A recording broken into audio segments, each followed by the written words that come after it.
Joining us right now is W.L. Ross and Company Chairman Wilbur Ross.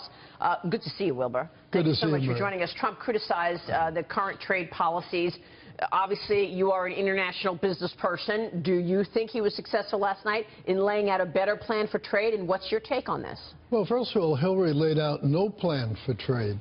There wasn't one suggestion she had to modify anything, and yet the fact is we do have a huge trade deficit with NAFTA. We do have a huge trade deficit with South Korea.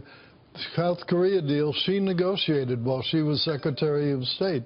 So I think she totally lost on that. But I don't think last night was really about winning and losing individual points. I think it was about would Trump take the bait that she threw at him, and he did not.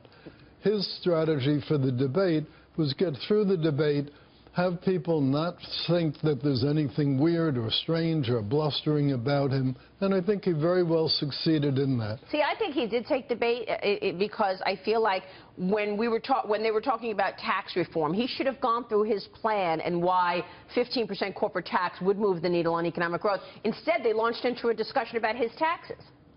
Well, I think that that was part of the bait she threw out. That's exactly right. She was trying to get him to lose his temper, but he did not. Okay. He was the most even-tempered that you've seen him in any single debate. That was the strategy the campaign had.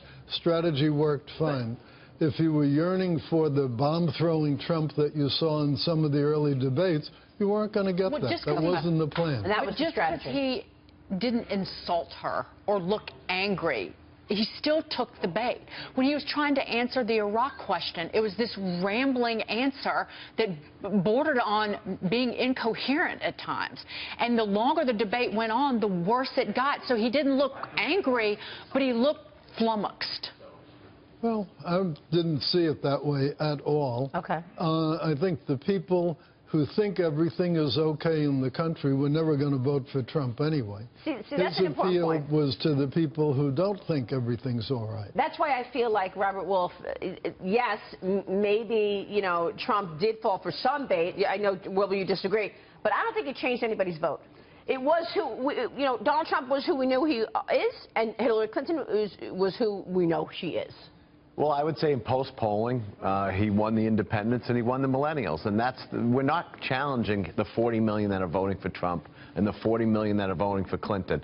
Okay, that's not going to change. We are fighting right now. Who's going to win the independents? Are the millennials going to come out and vote? And who's going to win the swing states? There is no question, okay, that 7 out of 10 people, and I'm probably low, think the secretary did better last night. That was not a good night for Donald Trump. He was ill-prepared, and most people were surprised. I was there, and that had nothing to do with the spin room. That was just the facts that were coming out. I think, you know, Wilbur's right in the sense that it wasn't pure Trump, right? Okay, it wasn't it wasn't unfiltered Trump. So he did control some of his perhaps more extreme tendencies. But I do think if people are looking, if independents are looking at these two candidates and they're looking at them as president of the United States and they're trying to get a sense of who they're going to be comfortable with in the Oval Office for the next 4 years,